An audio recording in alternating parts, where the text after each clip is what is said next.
Olá pessoal, a gente é alunas do Monsenhor Sarrion, do terceiro ano D. Eu sou a Maria Antônia. Eu sou a Luana. E a gente veio aqui falar um pouquinho sobre Érico Veríssimo, da obra Incidente em Antares.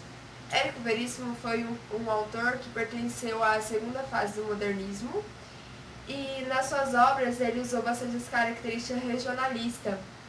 E ele teve três fases literárias: romance urbano, romance histórico e romance político. No romance urbano, ele falava bastante da burguesia, retratou a vida daquela pequena burguesia. No romance histórico, ele retratou bastante a trilogia, que uma das obras dele que marcou bastante foi O Tempo e o Vento. Já no romance político, ele falou bastante sobre a ditadura militar. As obras destacadas dele são O Senhor Embaixador e Incidente em Antares, que foi uma trilogia. Érico Veríssimo foi um autor brasileiro que nasceu no ano de 1905 e morreu em 1975. Ele é considerado um dos melhores romancistas brasileiros. Ele nasceu em Cruz Alta, no Rio Grande do Sul, no dia 17 de dezembro de 1905. Ele foi filho de Sebastião Veríssimo de Fonseca e de Albergarie Lopes. Ele era de uma família rica e tradicional.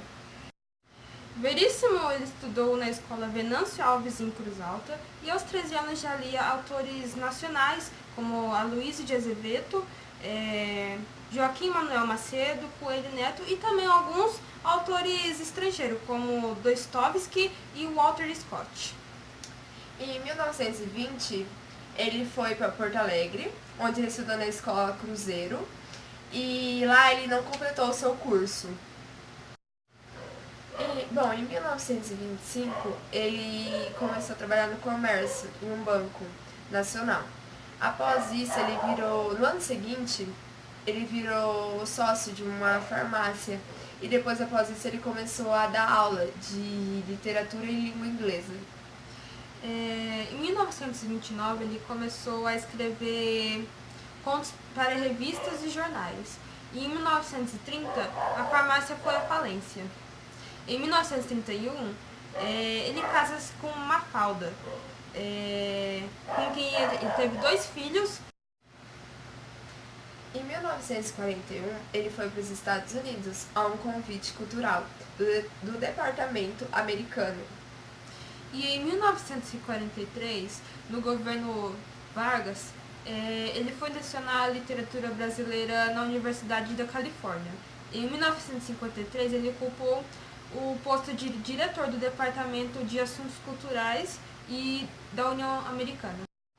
Em 1969, a casa de Érico Veríssimo foi transformada em um museu de suas obras. Sua obra Música ao Longe recebeu um prêmio Machado de Assis, que é considerado um dos melhores prêmios da literatura brasileira. Em 1973, ele escreveu seu primeiro volume da trilogia e sua autobiografia, chamado Solo de Clarineta, mas porém não completou o segundo volume. E seu filho, Fernando Veríssimo, nascido em 1936, é autor de livros famosos como Analista de Baguette e Comédia da Vida Privada.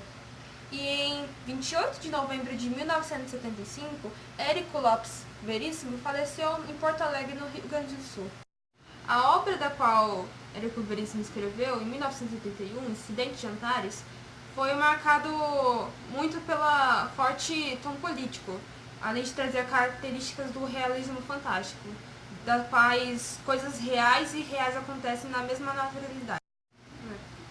A obra se passa em uma cidade pequena, no Rio Grande do Sul, tão pequena que não consta no mapa de Antares. Foi uma obra com uma linguagem irônica, perpassada de humor e ao mesmo tempo tem uma crítica social, né? Porque Érico Veríssimo sempre traz nos romances dele uma análise social assim de Antares. Em uma comparação com a própria sociedade brasileira, em 1963, a família mais tradicional da cidade, os campolargos e os vacarianos, eles lutavam por privilégios da sua classe.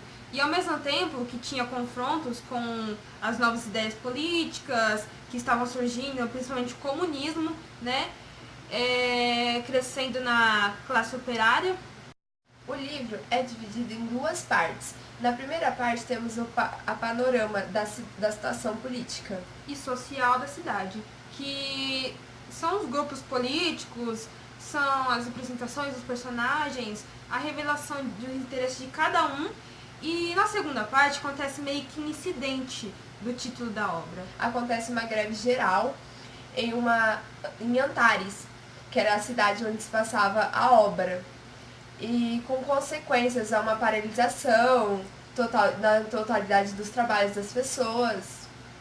Bem, no mesmo dia, 7 pessoas morreram e elas ficaram insepultas porque os coveiros estavam em greve. E à noite, os mortos eles se levantam, eles se reúnem e resolvem voltar para Antares para reivindicar seus direitos de sepultura. Os 7 falecidos eram Quitério do Campo Largo, a matriarca da cidade. Ela morreu do coração. E também o Barcelona, que era um sapateiro anarquista, que também foi vítima do ataque cardíaco. Cícero Branco, o influente advogado, vítima por AVC. João da Paz, comunista que foi torturado até a morte pela polícia. Pudim da cachaça. Bêbado envenenado pela mulher. Bêbado. Menandro Olinda, que foi um genial pianista, que foi gravemente deprimido e se suicidou, né, cortando os pulsos. Herotilde, que era a prostituta vítima de tuberculose. O que marca toda essa movimentação é uma assembleia que, ao meio-dia, numa sexta-feira 13 de dezembro de 1963, em que os mortos convocam toda a cidade. E resolvem falar sobre todas as verdades, incluindo os políticos, autoridades corruptas e os crimes das pessoas também. Como eles estão mortos, não temem a represalia nenhuma, sabe? E já que estão livres de qualquer castigo também. Após o sepultamento dos mortos, as autoridades começam uma operação borracha entre a população para que esquecessem tudo aquilo que havia acontecido. Os jornalistas que chegaram a pouco. Logo depois que os mortos foram enterrados, chegaram alguns jornalistas que eles foram embora acreditando que tinham sido vítimas da investida do prefeito. E para chamar a atenção da cidade, né? E aos poucos as pessoas não se lembravam mais, nem sabiam se tudo aquilo tinha sido fruto de uma histeria coletiva. Bom, pessoal, é isso que a gente tem para falar para vocês sobre a nossa obra. Incidente Antares.